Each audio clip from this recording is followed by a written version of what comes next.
नाजरीन आदाब, मैं हूं आपका मेज़बान शाहनवाज हाशमी और आज मेरे साथ हैं मैं यानी सुषमा लेकर हाजिर हैं हम आपका अपना पसंदीदा प्रोग्राम मंजर पस मंजर। नाजरीन, इस प्रोग्राम के हवाले से हम आपको दिल्ली और उसके अतराफ़ में होने वाली उन तमाम सरगर्मियों से रूशनास कराते हैं जिन सरगर्मियों के बाबत आप जानना चाहते हैं या उन सरगर्मियों को आप दोबारा से जीना चाहते हैं। डीडी उर्दू की हमेशा से ही यही कोशिश रही है कि अपने नाजरीन के तस्कीन का सामान मुहैया कराए। आज की इस कड़ी में हम याद करेंगे उन अजीम फनकारों को जिन्होंने अपने ज़ोरे कलम से न सिर्फ समाजी व अदबी दुनिया के साथ साथ फ़नून लतीफ़ा में एक अहम मुकाम हासिल किया है। नाजरीन, इस कड़ी में हम आपको दिखाएंगे अंजुमन तरक्की उर्दू हिंद में मुनक्किदा सेमिनार की एक झलक, जामिया हमदर्द में मुनक्किदा बायोटेक्नोलॉजी मौजू के ऊपर सेमिनार की एक मुख्तसर सी रिपोर्ट। इसके अलावा इल्मो अदब के गहवारे यानी जामिया मिलिया इस्लामिया में जश्न इत्तेहाद की एक झलक, और साथ ही हम आपको एक ड्रामे की महफिल में भी ले जाएंगे जहां एक मज़ाहिया ड्रामा पेश किया गया जिसका नाम था अकबर द ग्रेट नहीं रहे। तो शहनवाज, क्यों ना अपने नाजरीन को इस प्रोग्राम से बाज़ाब्ता रूबरू कराएं। जी हाँ सुषमा, आपने सही कहा। आइए आपके साथ अपने नाजरीन को भी लिए चलते हैं अंजुमन तरक्की उर्दू हिंद, जहाँ गुज़श्ता दिनों उर्दू अदब की तारीख़ नौ की तश्कील पर एक सेमिनार मुनक़्क़िद किया गया। इस तक़रीब में हमारे बहुत से अदीब, शोरा और दीगर लोगों ने शिरकत की। अरे वाह, इस मौजू के अलावा भी कुछ ख़ास है? जी बिल्कुल है, लेकिन उससे पहले एक शेर सुन लीजिए कि सलीक़े से जो हवाओं में खुशबू घोल सकते हैं, सलीक़े से हवाओं में जो खुशबू घोल सकते हैं, अभी कुछ लोग बाकी हैं जो उर्दू बोल सकते हैं। क्या बात है। जी हाँ मोहतरमा, हम आपके गोश गुजार करते चलें कि देखिए, पढ़ने लिखने की कोई उम्र नहीं होती। आदमी जब चाहे तब पढ़ना लिखना शुरू कर देता है। और ऐसे ही एक और साहब हैं, वो हैं विनोद कुमार त्रिपाठी बशर। इनको उर्दू अदब से ऐसा शगफ़ हुआ कि साइंस के शोबे से सुबकदोश होने के बाद इन्होंने बाज़ाब्ता उर्दू को पढ़ना लिखना शुरू कर दिया। और पढ़ने लिखने के बाद न सिर्फ उन्होंने पढ़ना लिखना शुरू किया, बल्कि उन्होंने बाज़ाब्ता शेर व सुखन को भी अपना लिया। और बहुत ही जल्द, कहा जाता है कि कहते हैं ना, मेहनत अगर आप करते हैं तो कामयाबी आपको मिल ही जाती है। और इसी तरह से वो मेहनत करते गए और बतौर शायर वो साहिब किताब भी हो गए। जी हाँ, मुझे याद है। और आपकी मुराद जनाब विनोद कुमार त्रिपाठी बशर से है, जिनकी किताब की रस्म रुनवाई इसी जलसे में हुई। और ना सिर्फ उनकी किताब की तारीफ़ हुई, उनकी काविशों की तारीफ़ हुई, उनकी सराहना हुई, बल्कि उसके साथ साथ तमाम लोगों ने उनकी मेहनत का एतराफ़ भी किया। जब हमने विनोद कुमार त्रिपाठी बशर साहब से बात की तो उन्होंने अपने मुतालिक, अपने किताब के मुतालिक क्या कहा, आप खुद ही सुन लीजिए। उर्दू अदब से तो पूरे हिंदुस्तान को शौक़ है, कोई माने न माने, जाने अनजाने। कुछ लोगों को जानबूझ के शौक़ है, कुछ लोगों को अनजाने में शौक़ है। क्योंकि शुरू से ही हमें कभी समझ में नहीं आया कि ये हिंदी है या उर्दू है। जब फिल्मी गाने सुनते हैं, गज़लें सुनते हैं, जगजीत सिंह की गज़लें सुनते हैं, गुलाम अली की गज़लें सुनते हैं, तो हम ये सोच के नहीं सुनते कि उर्दू। हमें तो लगता है कि हाँ हमारी भाषा है और हम वो सुन रहे हैं, तो वो मोहब्बत अपने आप हो जाती है। अब आप जाने और अनजाने, एक वो अलग बात है। जहाँ तक मेरा सवाल है, चूँकि मैं लिखता हूँ और मैं खुद गज़लें लिखता हूँ और गज़लें लिखने वाले ज़्यादातर लोग उर्दू भाषी हैं, तो मुझे ये लगा कि मुझे ये स्क्रिप्ट भी सीख लेनी चाहिए। और क्योंकि मुझे लग रहा था कि आप अच्छा, और मेरी किताब चूँकि उर्दू में छप रही थी, तो मुझे लगता था कि बड़ा बेमानी होगा कि मुझे उर्दू ना आए, स्क्रिप्ट ना आए और किताब उर्दू में छप रही है।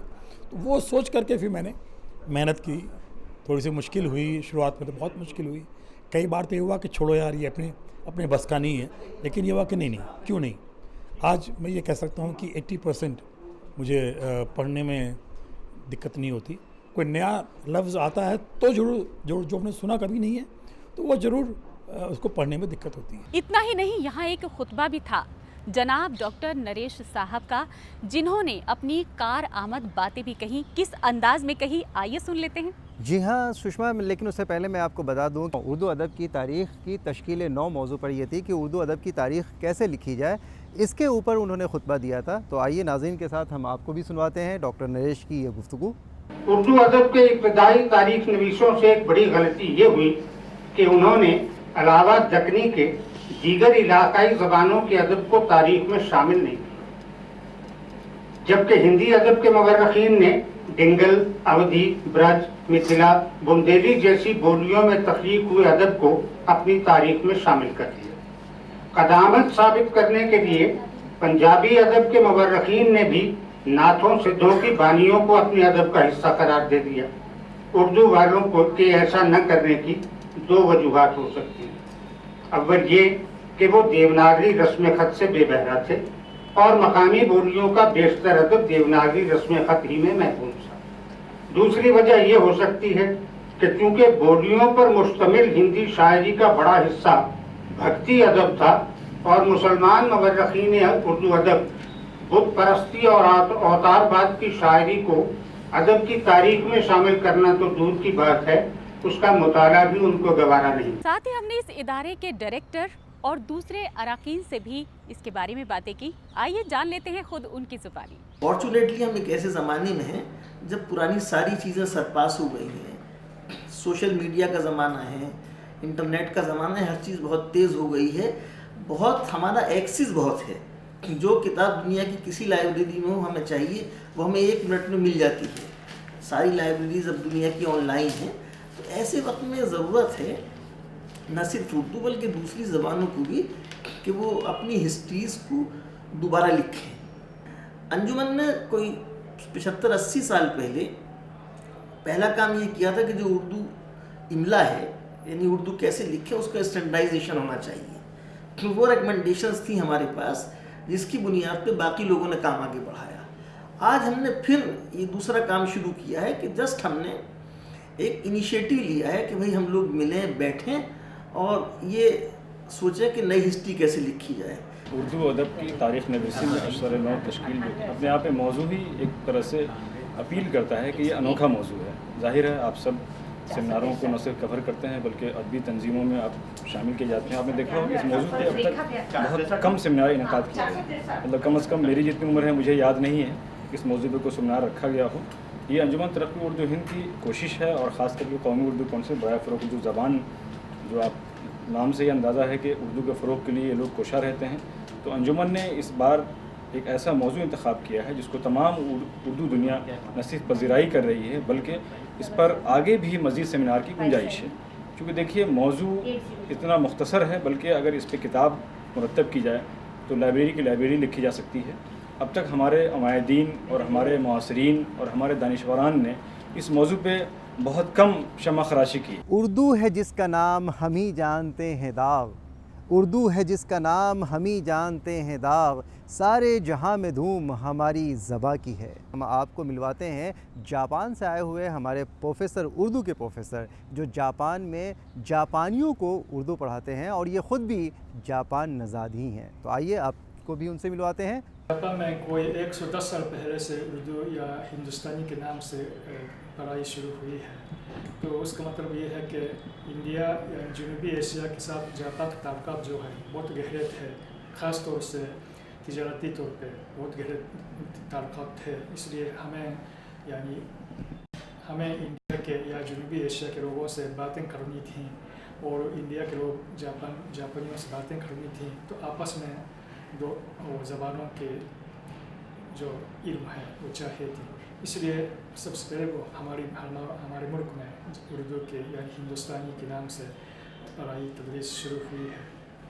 तो इसके बाद मुसलसल हमारे मुल्क में उर्दू के नाम से या हिंदी के नाम से वो तदरीस वो मुसलसल जारी है। तो कोई अब 110 साल हो गए हैं। तो एक खुशखबरी है कि वसकमन भी कोई सन 2020 में वो 100 साला जश्न मनाया जा रहा है उर्दू के तदरीस के। तो ऐसे जापान में तो मुसलसल उर्दू के तदरीस जारी है। तो हमारे मुल्क में BA के लिए 4 साल का उर्दू का कोर्स होता है। तो हर साल ओसाका और टोक्यो में 15 तालिब इल्मों को वो दाखिला मिल जाता है। जी हाँ, बिल्कुल सही कहा आपने। उर्दू ज़बान का जादू हर ख़ासों और आम पर सर चढ़कर बोल रहा है। किसी भी मुल्क की तरक्की तभी मुमकिन है जब उस मुल्क की आवाम उस ज़ुबान को समझती है और बोलती है। जी हाँ, सही फरमाया आपने। मसला ये है कि किसी भी मुल्क की जो आवाम होती है वहाँ की ज़बान बोलती है, और जब वह ज़बान इस्तेमाल करती है, जिस भी ज़बान को इस्तेमाल करती है, उस ज़बान का नशा तो सर चढ़कर बोलता ही है। आपको ये भी बताता चलूँ कि हमारी जो हिंदुस्तानी आवाम है वो उर्दू को अपनी तफरीह का सामान समझती है और अपनी तफरीह का जो ज़रिया बनाया, जिस ज़बान के ज़रिए वो तफरीह हासिल करते हैं, या यूँ देख लीजिए कहानी हो, ड्रामा हो, फ़िल्म हो या फिर नग़मा हो, ये सब के सब उर्दू में ही तो है। जी हाँ नाजरीन, और इस सिलसिले में हमने ड्रामे के हवाले से काजिम साहब से भी बातचीत की। जैसा कि हम जानते हैं कि उर्दू ड्रामा या ड्रामा हिंदुस्तान की कदीम तरीन असनाफ में से एक है, बल्कि ये कहा जाता है कि पूरी दुनिया में पहल ड्रामा अगर कहीं खेला गया तो वो हिंदुस्तान या यूनान है। और हिंदुस्तान में इतनी कदीम रवायत हमारे यहाँ है, BC से, बिफोर क्राइस्ट, कबल मसीह से हमारे यहाँ ड्रामा की रवायत है।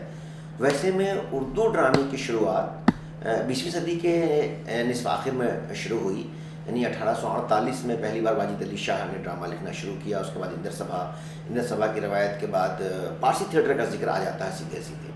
लेकिन अगर हम तारीख़ के पॉइंट ऑफ व्यू से देखते हैं, उसको तारीख़ के नुक़्ता नज़र से देखते हैं, तो वाजिद अली शाह के ड्रामे के हवाले से भी मबसूत तारीख़ या असल तारीख़ हमारे सामने नहीं आ पाई है।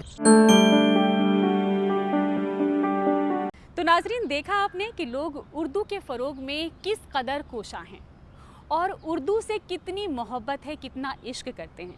सिर्फ इस ज़ुबान को पढ़ते लिखते ही नहीं, बल्कि उस ज़ुबान में अपने एहसासात को भी बयां करते हैं। जी हाँ, सही कहा आपने कि इश्क और मुश्क ऐसी खुशबू है जिसको इंसान जितना भी छुपाना चाहे वो छुपता नहीं है, वो सामने आ ही जाता है। चाहे वो इश्क आपको किताबों से हो या वो इश्क किसी और से भी हो। मेरी मुराद आप समझ चुकी होंगी। खैर, अपने प्रोग्राम के सफ़र को हम आगे बढ़ाते हैं और आपको और अपने नाज़रीन को लिए चलते हैं इल्म और अदब के गहवारे में। शहनवाज, इस मौके पर मुझे एक बहुत ही खूबसूरत शेर याद आ रहा है, बोलूं? बिल्कुल। ज़िक्र इल्मो अदब न छेड़ अंजुम। ज़िक्र इल्मो अदब न छेड़ अंजुम। जी, ज़िक्र इल्मो अदब न छेड़ अंजुम हज़रत फ़ौक नज़र आते हैं। अजी मोहतरमा रुकिए। वो कहते हैं ना कि और भी दुख है ज़माने में मोहब्बत के सिवा, और भी दुख है ज़माने में मोहब्बत के सिवा, राहतें और भी हैं वस्ल की राहत के सिवा। मतलब मुझे लगता है आप फिर किसी अदबी गलियारे में मुझे लेकर जाने वाले हैं। जी नहीं, देखिए, अदब का मतलब ये नहीं होता कि हम सिर्फ अदब की ही बात करें। माना कि हमारा प्रोग्राम मंज़र पस मंज़र अदबी सरगर्मियों का अहाता करता है, मगर कई बार चीज़ें अदब से अलग भी तो होती हैं। बिल्कुल, तो वो चीज़ जो अदब से अलग है वो कहाँ लेके जा रहे हो? मोहतरमा, ये आपका कसूर नहीं है। मसला ये है कि ये आपकी उम्र का कसूर है कि हर चीज़ को आप एक ही ज़ाविये से, एक ही नज़र से देखना शुरू कर देती हैं। तो नाज़रीन, आइए आपको हम लिए चलते हैं जामिया हमदर्द, जहाँ बायोटेक्नोलॉजी शोबे में एक सेमिनार का इनेकाद किया जा रहा है और वहाँ बायोटेक्नोलॉजी की फील्ड में, यानी उस मैदान में क्या कुछ हो रहा है या क्या कुछ हो सकता है, उसके क्या क्या इम्कानात हो सकते हैं, इस मौजू पर वहाँ सेमिनार चल रहा है। तो आइए उस सेमिनार की एक मुख्तसर सी रिपोर्ट आपको दिखाते हैं। ये दर्स गए हम दर्द है, ये दर्स गए हम दर्द है, ये दर्स गए हम दर्द है, ये दर्स गए हम दर्द है।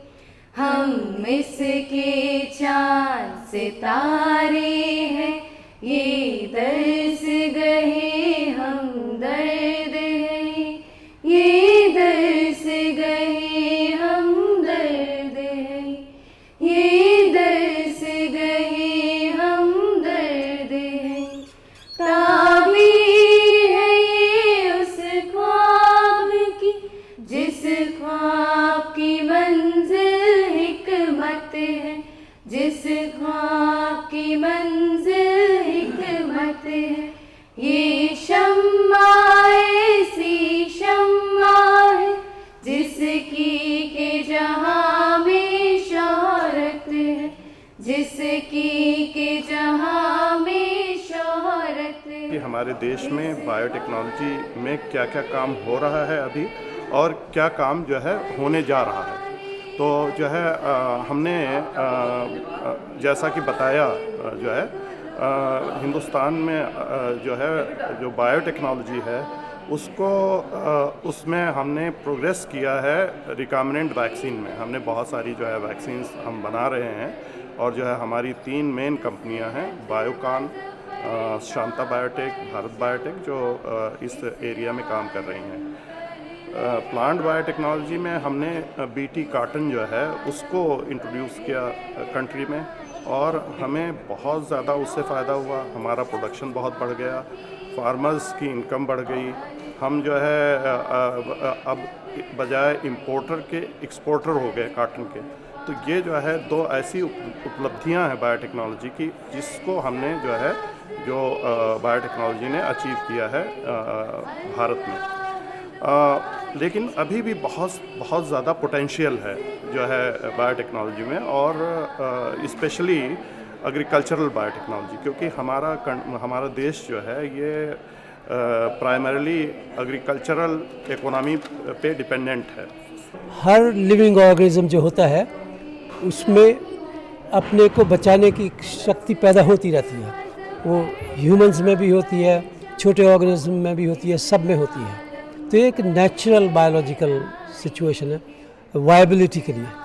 तो सब में ऐसे मॉलिक्यूल्स होते हैं और हमें सिर्फ उन मॉलिक्यूल्स को रिकॉग्नाइज करना है और फिर उनको यूज़ करना है और वो मॉलिक्यूल्स उन्हीं बैक्टीरिया के खिलाफ भी यूज़ कर सकते हैं। तो यही एक साइंस है आज की और फ्यूचर इस टाइप की साइंस का बहुत ज़्यादा हाई है।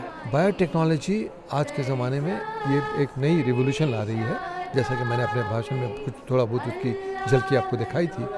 तो हम इस माध्यम से, सेमिनार के माध्यम से 2 चीज़ें बताना चाहते हैं। न केवल हमारे यहाँ क्या काम हो रहा है बल्कि साथ साथ विदेश में और साथ साथ हमारे भारतवर्ष में क्या क्या काम हो रहा है बायोटेक्नोलॉजी।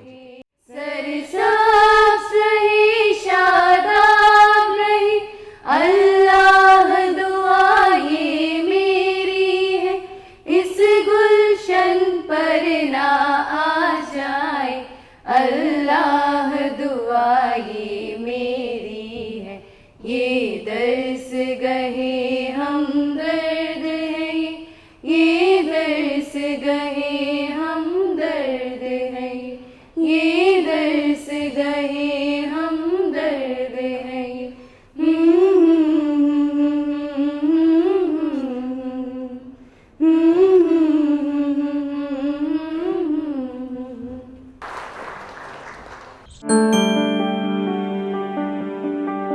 सुषमा साहिबा, देखा आपने कि इल्म और अदब के अलावा भी एक दुनिया हमारे आसपास आबाद है।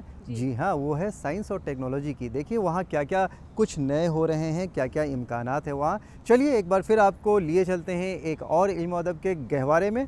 कहीं आपका मतलब जामिया मिलिया इस्लामिया से तो नहीं है? तो आइए देर न करते हुए आपको हम लिए चलते हैं जामिया मिलिया इस्लामिया में, जहाँ जश्न इत्तेहाद मनाया जा रहा है। इससे पहले कि हम इस जश्न में आपको लेकर जाएं, इस जश्न को आपको दिखाएं, जी, उससे पहले हम इसके कन्वेनर से आपकी मुलाकात करवाते हैं। जश्न इत्तेहाद हम यहाँ पे कर रहे हैं माहौल को मद्देनज़र रखते हुए कि एक म्यूज़िक जो सबसे कनेक्ट करता है। मतलब हम सैड होते हैं तो म्यूज़िक सुनते हैं, हम खुश होते हैं म्यूज़िक सुनते हैं, हम म्यूज़िक सबको पसंद होता है। म्यूज़िक की कोई कास्ट, कोई रिलीजन कुछ नहीं होती।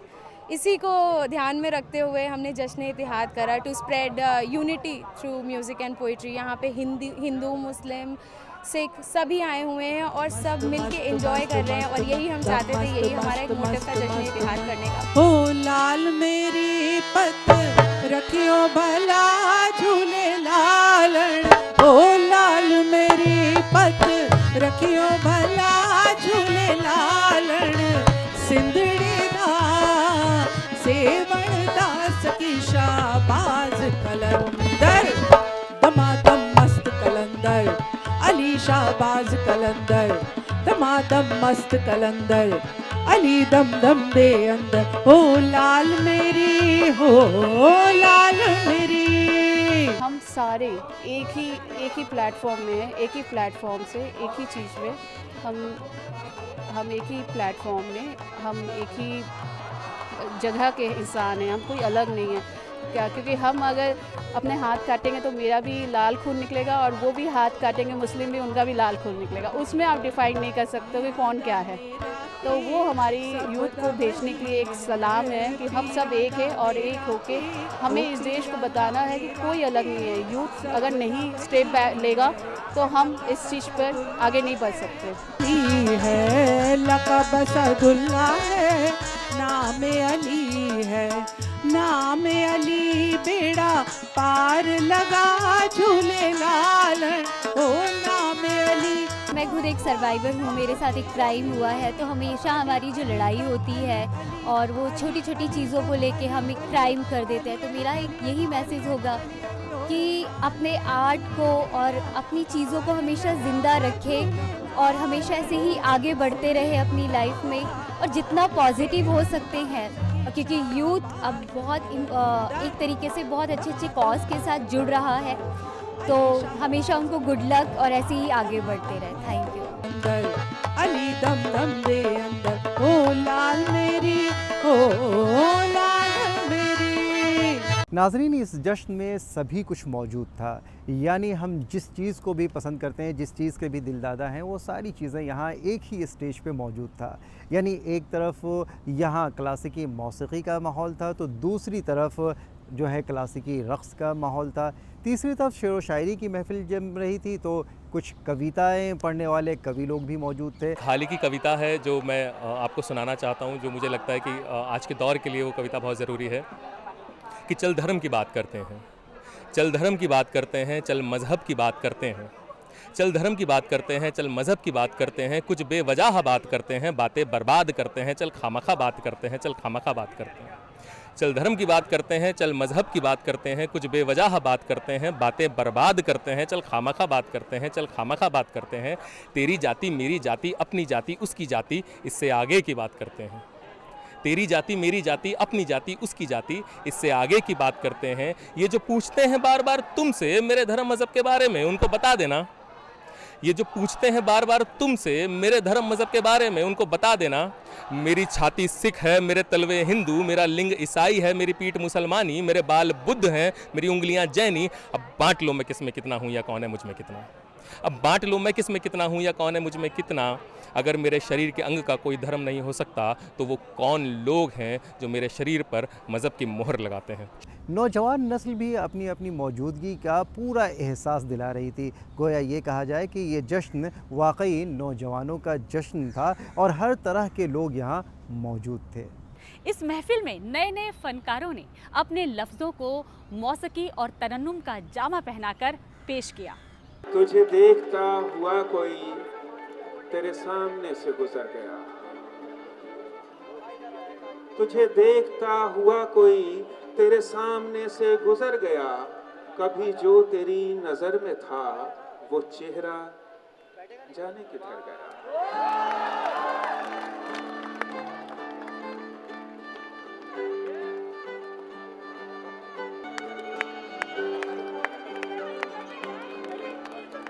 हुए ना बेगाने तुम हो के और के, देखो तुम ना मेरे ही बने। अफसोस होता है अफसोस होता है, दिल भी ये रोता है, सपने संजोता है पगला हुआ। सोचे ये हम थे मिले तुमसे न जाने क्यों। जाने जिया की बात यार तो, जाने मेरे जज्बात यार तो, जाने जिया की बात यार तो, यार तो, जाने मेरे जज्बात यार तो। दुनिया के सब तोहफे झूठे, मेरी तो सौगात यार तो, मेरी तो सौगात यार तो। जब हमने इन फ़नकारों से बात की तो बैक ज़बा सब ने एक ही लफ्ज़ हमसे कहा, वो ये था कि हमारा काम है मोहब्बत को पहुंचाना, मोहब्बत को फैलाना, हमारा पैगाम है मोहब्बत। तो लीजिए खुद ही सुन लीजिए कि हमारे फ़नकारों ने क्या कुछ कहा। जिस तरह से यूथ हमारा आज का नौजवान एक इंटरेस्ट ले रहा है और और वो शायर जो कुछ कह रहा है उसमें अपनी आवाज़ मिला रहा है, इससे हम उसके मन की बात को समझ सकते हैं। मुझे उम्मीद है कि जश्न इत्तेहाद से और जश्न इत्तेहाद के दौरान हुए इस मुशायरे से एक एक अशार जिसमें कुछ संदेश छुपा हुआ है, जिसमें एक पैगाम है, वो बहुत दूर तक जाएगा और इसका एक मुस्बत असर होगा। और आखिर में मुशायरे का एहतमाम किया गया जिसमें उर्दू के मारूफ शोरा ने शिरकत की। इसके अलावा आपके पास हमारे लिए और नाजरीन के लिए कुछ और भी खास है क्या? जी हाँ, है ना। गुज़श्ता दिनों हम जब एक ड्रामे में गए थे और उस मज़ाहिया ड्रामे में हम महजूज़ हो रहे थे। उस ड्रामे का नाम था अकबर द ग्रेट नहीं रहे। बिल्कुल वही बिल्कुल ना? बिल्कुल बिल्कुल। अरे यहाँ तो मैं भी गई थी। वाकई में मजाक मजाक में इन्होंने हमारे सियासतदां, हमारे सिस्टम और हमारे रहन सहन पर भी भरपूर तंज किया था। ख़ास करके उन्होंने मीडिया को अपना हदफ़े निशाना बनाया, यानी मीडिया के तौर तरीक़ों पर उन्होंने खुलकर मज़ाह के ज़रिए बताया कि किस तरीके से मीडिया हमारी सोच को, हमारी समझ को और हमारे रहन सहन को बदलने में मुआविन साबित हो रही है। I must introduce the panelists. This person on my left who has been constantly speaking over me. You have been No, you are speaking over me. No, Sagar, you Entire have been nation is speaking watching over it. me. You are speaking over me. You are not and even we have not speaking even a single started the word. show. This person. वाह क्या कहने। हर fun की अपनी एक अलग खूबी होती है, हर फन का अपना एक अलग मज़ा होता है। शाहनवाज, मुझे इस प्रोग्राम में आपका साथ और अपने नाजरीन का साथ बेहद पसंद आया। जी सुषमा, देखिए हम भी यही चाहते हैं कि हमारा ये सफ़र यूं ही चलता रहे, मगर क्या करें, वक्त बड़ा बेरहम होता है। वक्त किसी को इजाज़त नहीं देता कि वो उसके हुदूद से आगे बढ़ जाए। क्या करें, वक्त हमें इजाज़त नहीं देता कि हम अपने इस सफ़र को मज़ीद आगे बढ़ाएं, वरना यकीन जानिए कि हमारा दिल भी चाहता है कि आपका साथ यूं ही बना रहे और अपने नाज़रीन को हम ऐसे ही और कई मंज़र और उसके पस मंज़र से रूसनाश कराते रहें। तो नाज़रीन, हम आपसे विदा लें उससे पहले हम चाहते हैं कि आप अपनी आरा, अपने ख़यालात का इज़हार करना हमसे न भूलें। यानी आप अपने मशवरों से भी आप हमें नवाज सकते हैं और आपको अपने मशवरों के लिए, अपने राय के लिए क्या करना होगा, मेल करना होगा। और हमारा मेल आईडी है, जी हमारा मेल आईडी है ddurdu@gmail.com। पता एक बार फिर से सुन लीजिए। जी फिर से दोहराती हूँ, ddurdu@gmail.com। तो नाज़रीन, इसके अलावा आप सिर्फ टीवी सेट पे ही नहीं बल्कि आप हमसे मुखातिब हो सकते हैं, आप हमसे जुड़ सकते हैं, आप हमसे रब्ता कर सकते हैं सोशल मीडिया पर भी। और सोशल मीडिया के एड्रेस हैं जो आपको अपने टीवी स्क्रीन पर दिख रहा होगा। जी बिल्कुल दिख रहा होगा। तो नाज़रीन, इसी के साथ कि अगली बार आपसे कुछ और मंज़र और उसके पस मंज़र के साथ फिर मुलाकात होगी। तब तक के लिए मुझे यानी शाहनवाज हाशमी और सुषमा को दीजिए इजाज़त। खुदा हाफिज़।